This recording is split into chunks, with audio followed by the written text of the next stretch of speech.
ग्वालियर किला। गुजरी महल के सामने से होते हुए हम जीरो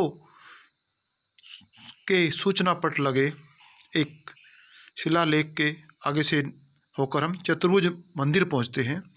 चतुर्भुज मंदिर वह स्थान है जहां सबसे पहले भारत के इस क्षेत्र में जीरो का उपयोग हुआ था। यहाँ पर मुझे एक गिलहरी बैठी हुई मिली और ये सामने जो चढ़ाई वाला मार्ग है ये हमें ग्वालियर किला, यानी किला उर्दू का शब्द है, हिंदी में हम इसे दुर्ग कहते हैं, इंग्लिश में हम फोर्ट कहते हैं। ग्वालियर दुर्ग की ऊपर की ओर ले जाती हुई ये देखिए ऊपर जाके ग्वालियर की आबादी कैसी लग रही है। अब हम देखेंगे ग्वालियर किले का ये शानदार नज़ारा। ये देखिए ये ग्वालियर किले का प्रवेश द्वार है। यहाँ तक पहुँचते पहुँचते काफ़ी चढ़ाई है और आने वाले की अच्छी खासी कसरत हो जाती है। यहाँ पर जो ये गेट है इसके सामने कुछ लोग 4-5 लोग कैमरा लेकर फोटोग्राफी में लगे हुए थे। यह ग्वालियर दुर्ग है। इस दुर्ग की एक अपनी कहानी है। इसके अंदर मानसिंह महल सबसे खास है। सन 1526 में मुगलों के अधीन आने के बाद ग्वालियर किला शाही जेल के रूप में प्रयोग होने लगा। यह महल 4 मंजिला है।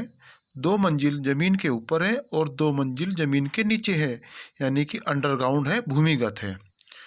इस प्रकार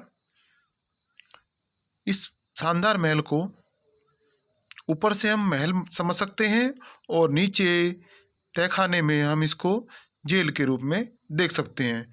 ये देखिए ये ज़मीन के नीचे कितना घनघोर अंधेरा है जो जेल के रूप में प्रयोग किया जाता था। चलिए जेल के बाद अब हम यहाँ का संग्रहालय देखने चलते हैं। मानसिंह पैलेस के ठीक सामने यह राजकीय संग्रहालय है। यहाँ पर काफ़ी स्थानों से लाई गई शिल्पकला मूर्तियाँ रखी गई है। इसके बाद मानसिंह महल के ठीक बराबर में बहुत शानदार जगह है जो जहांगीर महल के नाम से प्रसिद्ध है। यहाँ जहांगीर महल और शाहजहाँ महल 2 स्थान हैं। शाहजहाँ महल और जहांगीर महल को पहले शेर शाह सूरी द्वारा बनवाया गया शेर मंदिर बताया जाता है। पहले कभी ये शेर मंदिर रहा होगा, बाद में कुतुबुद्दीन अहमद ने जब इस पर कब्जा किया और उसके बाद पानीपत की जो पहली लड़ाई हुई थी सन 1526 में, उसके बाद इस पे मुग़लों का कब्जा हुआ था। अब ये सामने जो गलियारा आप देख रहे हैं इसमें बिल्कुल एक सीध में लगातार 8-10 दरवाजे हैं और जिन्हें मैं एक साथ दे दनादन पार करता हुआ चला गया था। इन्हें पार करता हुआ वाकई में बहुत अच्छा लग रहा था। उस समय में आसपास का देखने का कुछ भी मन नहीं था, बस मन था पहले एक बार इसके अंतिम छोर तक पहुंच जाऊं। ये देखिए मैं इसके अंतिम छोर तक पहुंच चुका हूं। यहाँ पे आके ये गलियारा समाप्त होता है।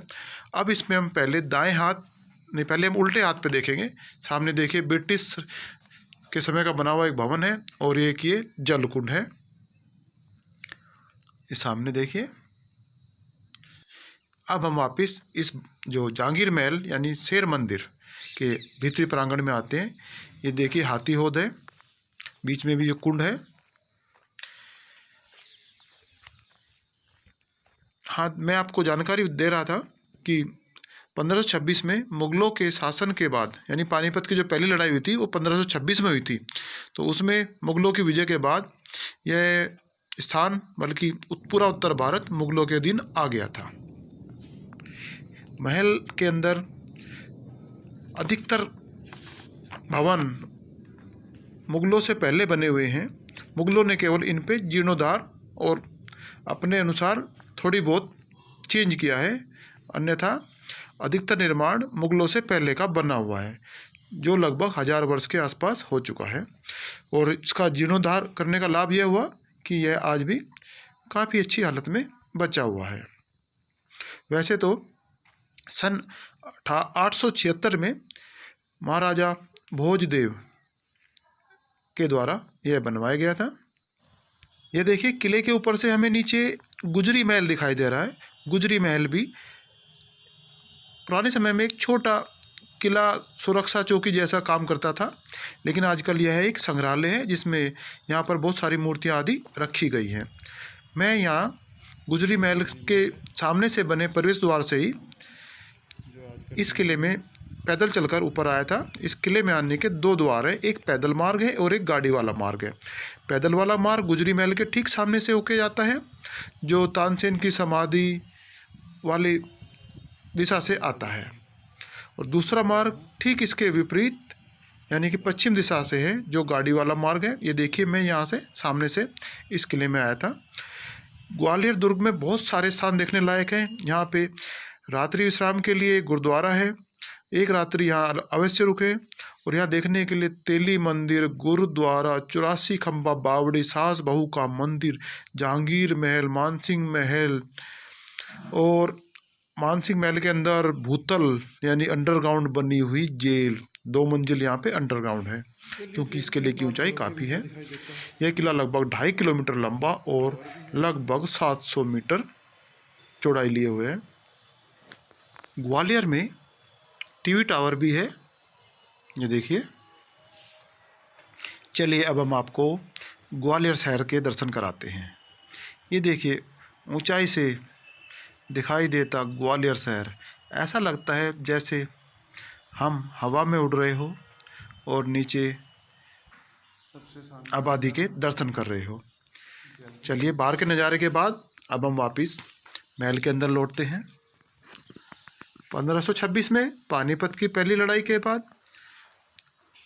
मुगलों के अधीन आने के बाद यह किला मराठों के शासन में आने तक उनके पास ही रहा।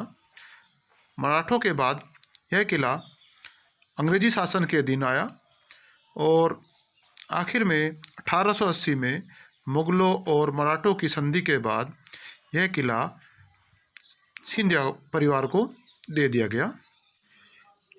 ग्वालियर के इस दुर्ग में देखने के लिए बहुत सारे स्थान हैं।